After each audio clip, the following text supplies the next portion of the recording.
My very first memory is because of cancer. The first thing I can recollect in my mind is being 3 pews back from my aunt, and on either side of her, my 2 cousins, Mikey and Matt. And we were in a church, and they were looking forward, and their father was in a casket. And that's the first experience I have, and the only reason we were there is because of cancer.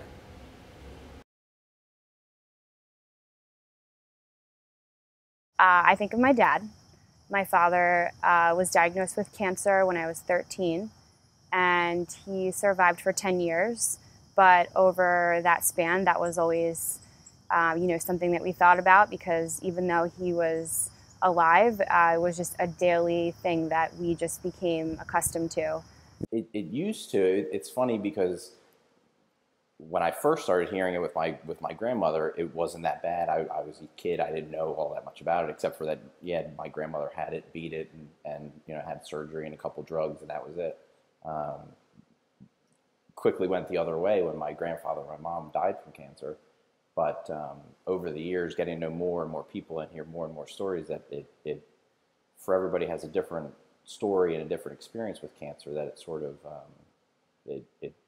it's a scary word, but it's not as scary as it used to be, I guess. Bad stuff. You think of bad stuff. What in particular? People dying from it. What makes you think of that? Because I think of that because since my mom got cancer, I've learned that it's very dangerous and it can kill people.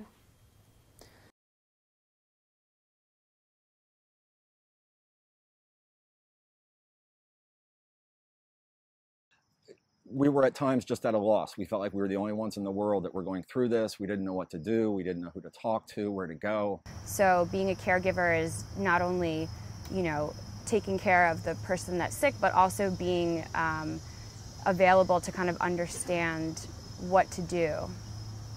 It's harder than having leukemia. It was more difficult for me to watch my husband go through this and to watch him suffer. It's been 2 years. He was diagnosed with esophageal, and he has it in his abdomen. They gave him originally a year. It's been 2 years now, and he's struggling. But it was real hard for me to be able to be a caregiver.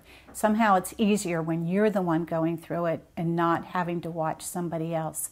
So I went to the support group here on Tuesday nights for caregivers and learned that everybody else was going through the same things I was. The fear, the anger, being scared what your future holds, how to deal with their mood swings, how to make them feel comfortable, how to deal with the dietary issues.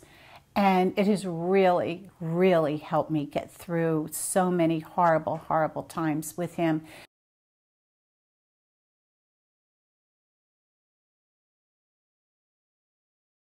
I think more than just the grounds, I think the people and the programs here provide hope that, again, transcends the boundaries of medicine. Medicine can remove the cancer from your body, but there are other aspects that people have to deal with before, during, and after cancer that, again, medicine and drugs can't touch, but people and interaction can. What do you get out of this? I think you have to treat the mind as well, and the emotions, and it's important, very important, to keep a good thought about how you're doing mentally. You don't want to get down. And the meeting with the guys, it helps to do that. Keeps us on track. A support group is very important. A support group can mean whether you survive or not survive, because if you're in a support group, you're able to understand other people in the support group that are survivors of all, as understand other options as they present them that they chose. And you also, in a support group, you almost immediately find that it does not have to be a death sentence. Absolutely. One thing that when you're facing cancer or when your loved one is facing cancer, there are so many aspects of it that you don't think about. You know, how to handle being a caregiver is so challenging because you are not in that person's shoes. You have no idea how they're dealing with things or how to help them because you just don't know. So, you know, cancer is just that tricky in that it affects everyone so differently, and to care for someone like that is just really difficult, and to have a resource to help you with that is really important. I don't know how you get through not only the treatment, just the emotional aspect without getting support. I mean, my only role in support was I remember going to my aunt's house up here in going in Pennsylvania, and we had to cleanse ourselves completely. We'd go in and we'd put our hands into this big machine that she had ordered that would literally sterilize everything, and then we wash our hands every few minutes. And so being exposed to that, I think you're exposed to the realities of the germs, you know, you're bringing in, and you're wanting to purify yourself for the sake of your cousin's life.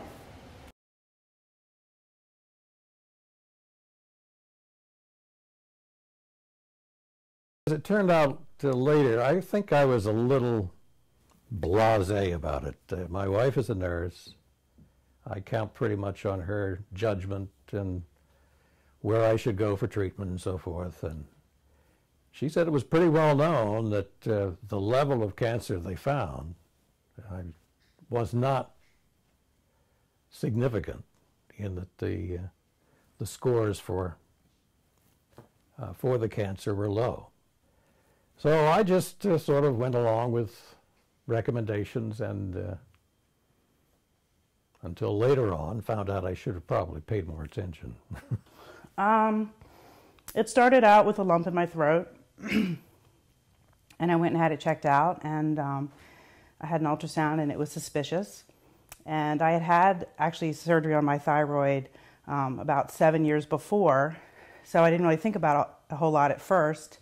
And then my surgeon, who I think is my guardian angel, told me that it was different, it was suspicious, and it changed from there. We tried to biopsy it, it was inconclusive, so we decided to do surgery, and that was when I got the diagnosis. Sitting in my living room one evening on, let's see, it was January 29th of 2010. I got a phone call from my surgeon, and I heard those three little words, "You have cancer." And it changed everything. I think I was somewhat in shock. I just was hospitalized from that night on for 5 weeks. I went through a lot of emotions during that time, being scared, not knowing what my future was. I have children. I had a loving husband.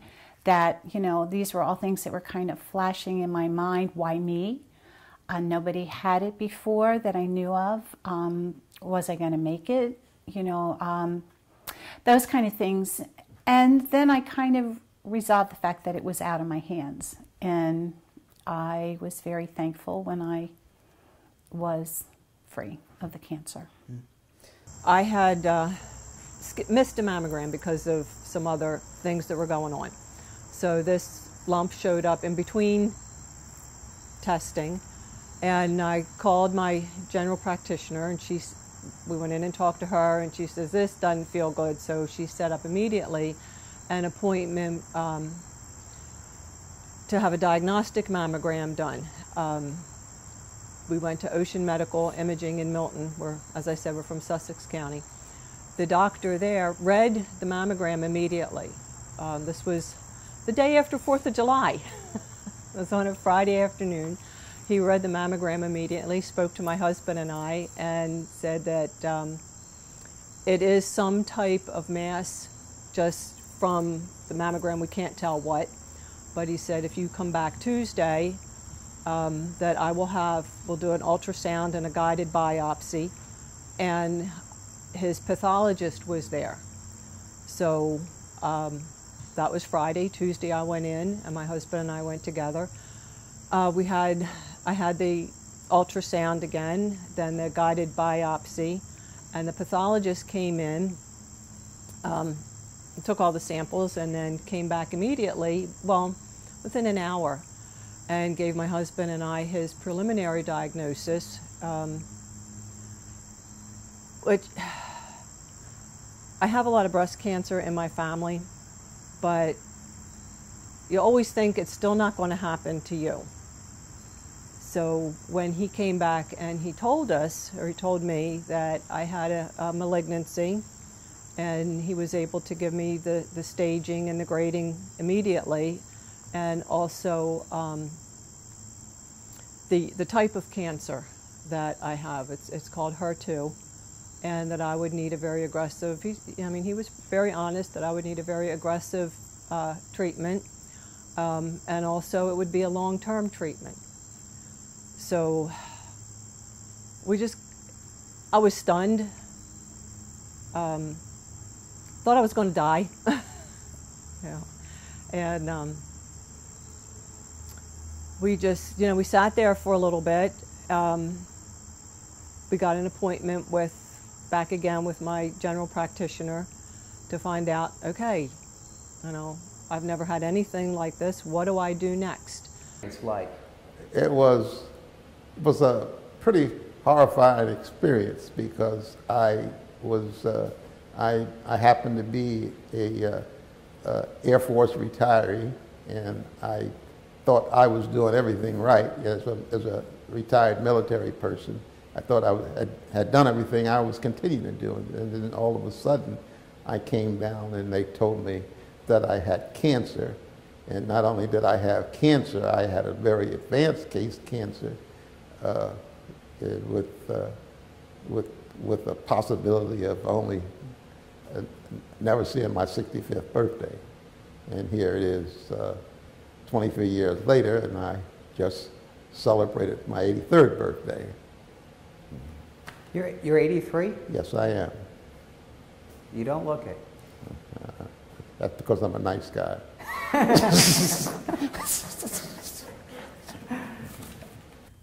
That I was 35 years old, and when you're 35 years old, you hear the word cancer, and it's the last word that you ever think you're going to hear. And I had just been told I was pregnant with my third baby, my third child, and I lost the child and was diagnosed with cancer 10 weeks later. It was an interesting time. Not only do you have this diagnosis, on your mind and your heart, and I had been a member of other support communities. I had a wonderful support community with my church, but I had also been in a group setting with any number of 12-step programs. So not only was just the theme of a group setting, it didn't fluster me at all. I was very comfortable with that. And then having known some of the people, it was like a welcoming committee there for me. I was also, I believe, very blessed that even in the early stages, I did not dwell on the cancer. I was there to find a level of hope and a level of peace as I was going to go through treatment. When I was diagnosed, I was originally diagnosed as inoperable, and the treatment was planned that hopefully in time I would become operable, and that's exactly what happened. The particular group that I was in, matter of fact, I'm still a part of that group to this day, and that's over 4 years ago. I'm going to say it's still part of my life, and I still think that that's the main thrust of what the group has given to me, giving me hope and peace as I went through this. And that same group, you know, I feel that perhaps I have left some hope with them. 2010, that's when you were diagnosed, right? Yes. Mm-hmm. Bring me to that point in time. How was it explained to you? How were you told? Very, very interesting. I had symptoms for about 6 weeks leading up to my diagnosis, but the symptoms were such that they were nothing that I could take to a physician. I would be nauseated in the morning, tired, then get on with my day. You would have those symptoms of, you know, dark urine, you know, white stools, and take Pepto-Bismol, you're good to go again. So you can't take those kinds of things to a physician. What happened to me was on a Monday I turned very jaundiced. I called my general practitioner, family doctor. They had an appointment ready for me on Thursday. He took one look at me, sent me to another facility for a sonogram and blood work, and he called me that evening to let me know that there was a fairly large mass on my pancreas. Ironically, and people find this a little hard to believe, I was afraid for about 5 minutes. And from there, I started working on finding healing. I didn't know where it was going to take me. I knew I was with really good people. I had a very good support system. And ironically, from that Thursday diagnosis, and it was a phone call. Was the word cancer used? No, it wasn't. It was only, the only word that was used was a malignant mass. And I just took it as that. I didn't use the word cancer for probably the first year.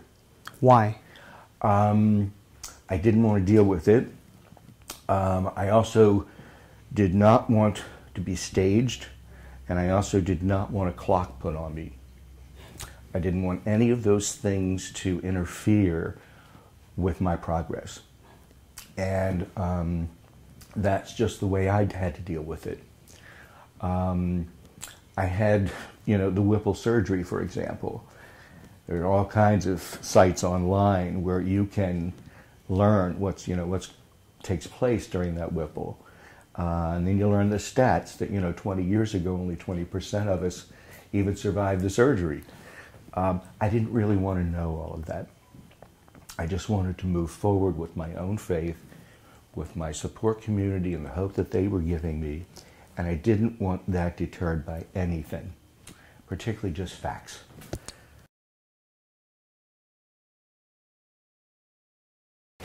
When you enter into a group, what I have found, particularly when the commonality is a disease like this, may not be the same type, but the commonality of having cancer brings a group of people together like I've never seen it before.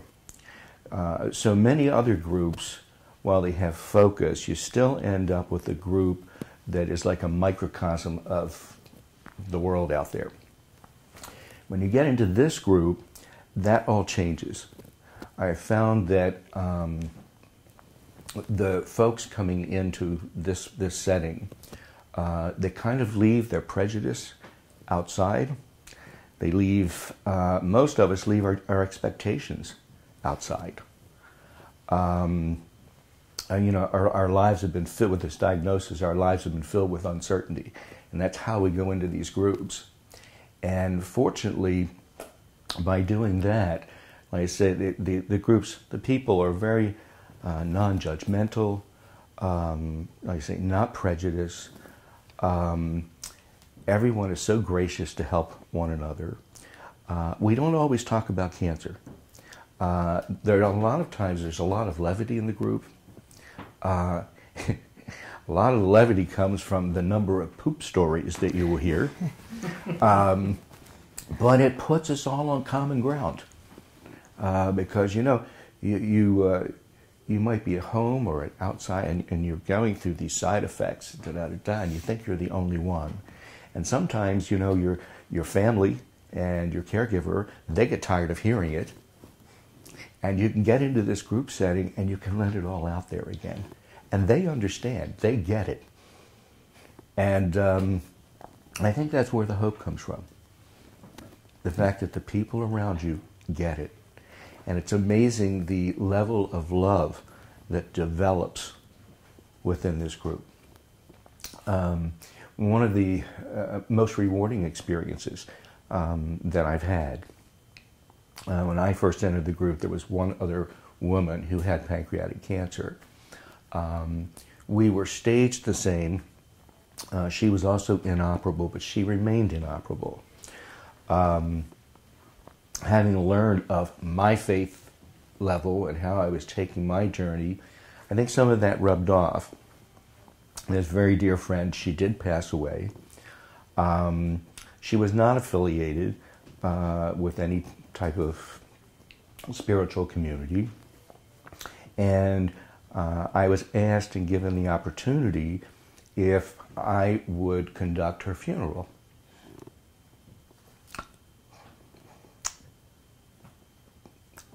That's an honor and a privilege.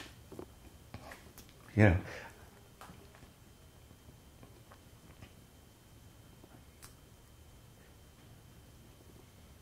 you can find many blessings in this. It does not have to be a curse. And I believe, once again, that that's what the Cancer Support Community has to offer to any of those that will participate in their various programs. There is hope there for everyone. You've used the words hope and peace. You came here seeking hope and peace. Did you find hope and peace? Absolutely. Absolutely. I think we were talking earlier before we began this session. I'm at that stage of my recovery, if you will, my healing, that I very rarely talk about these things anymore. For so long, cancer defined me, who I was, my life, all of my activities. It no longer does that. I haven't talked about these things, like I said, for a long time, and I think that just bringing them up again, causes the emotional reminders of how devastating this can be for all of us that are given a diagnosis. So, again, I'm very grateful. But I believe that I've only found the peace and hope because of the process. And through the process, I am now able to leave, because I think being able to leave cancer behind is the byproduct of having that peace and hope. You've left cancer behind. Why are you still part of the group? Same reason. To perhaps, and I don't participate quite as often, I also belong to another group called the New You, which was very instrumental and moved me along in this process. But perhaps my participation will allow me to leave some hope behind for others. And I have found that has taken place. You know, we have a telephone roster from the group, and you know, any number of folks have called me. And we've either talked on the phone or we've met outside of the community. I've gone to their homes. I've talked with their caregivers.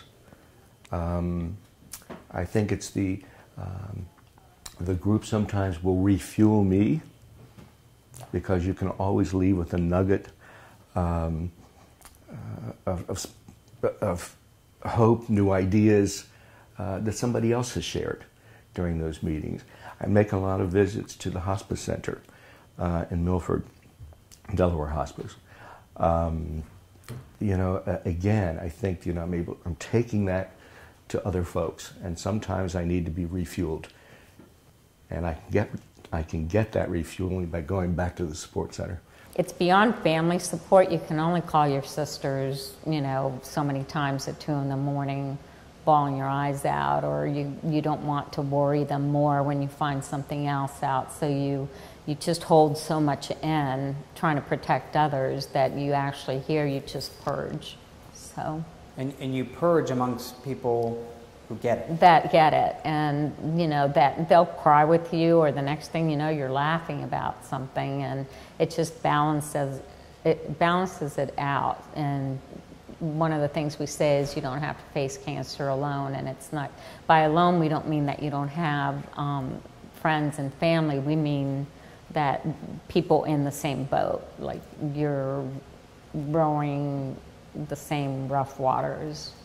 I'd imagine amidst the abnormal situation that is cancer and the new lingo and terminology that you learn, then you're with people who speak that same language? Absolutely. Even like, you know, if you mention the meds or the side effects, or, oh my gosh, I spent another 3 nights at the hospital on a chair, or, you know, I don't know how to see how my son is actually feeling and get him to tell me how he's feeling, and you're crying, but you don't want him to see you cry, and should I let him see me cry or not?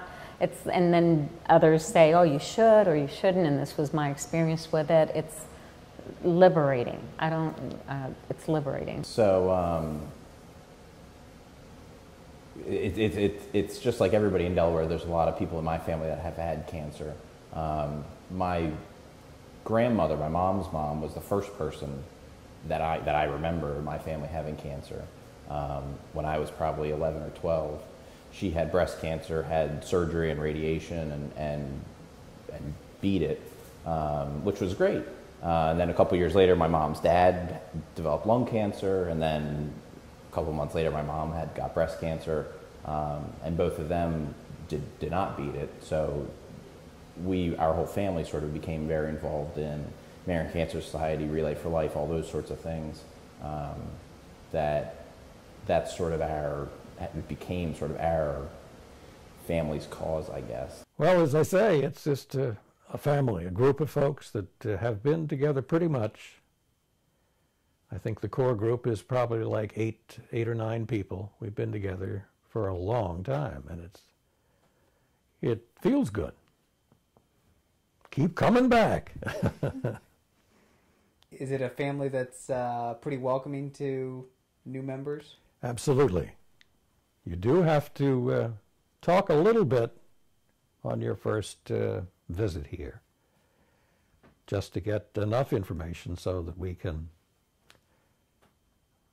aid that person with our experiences. And our experiences are so wide. We've all been treated differently.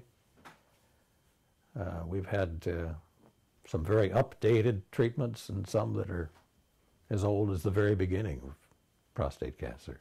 I think about how many people have the resources here that I didn't have, and that's why I want to drive the point home every day that I can, that people can come here, they can get free services, they can feel comfortable, they can come in here and read, they can do poetry, they can do yoga, they can just be themselves. And that's what it's all about, because a lot of people with cancer, they don't have the opportunity to share their lives like they used to. They find they're in a little clam shell type of situation, and it's rough on the caregiver, it's rough on the spouse, it's rough on the friends, and the minute they come here, that changes things. We have a new app called One Day App, and it's with Google Play. And you could go to that app and you can help donate. And all you have to do is just press which one for transportation, for babysitting, and for nutrition classes. You could just press and pay and help. And that is one way to raise funds so we can transport and bring people to our Cancer Support Community Center. So Capital One comes out to Cancer Support Community about 8 times a year, anywhere from April through November. And each time we bring ranging anywhere upwards of 25 people. So that many are repeat volunteers, but I'd say about 90% each year are first timers. So it's just another opportunity, again, maybe like me, to get started just by providing them a free afternoon out of work. But obviously, by the repeat people who continually email me and say, when's the next data out at Cancer Support Community? It's other people are getting the vision and grasping it as their own. And it's an experience they would not have been exposed to, fair to say, had their companies not taken them. Oh, most definitely. I think volunteerism is not something that people actively seek out very often, for the majority.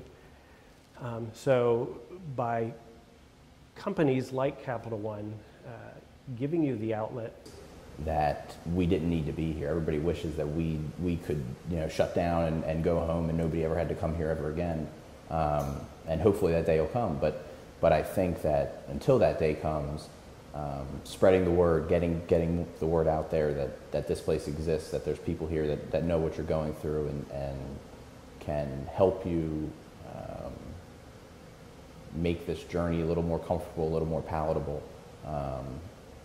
that we're here and that you don't have to be alone as you go through this. I think expanding that to as many people as we can is pretty much why all of us are here.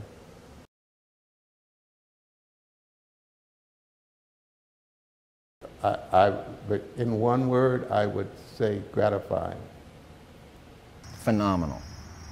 Welcome. Energy. Warmth. Compassion. 2 words. Hope. There are too many words. Awesome. Home. I think it's a very comforting place. You feel at home here. Nobody is judgmental.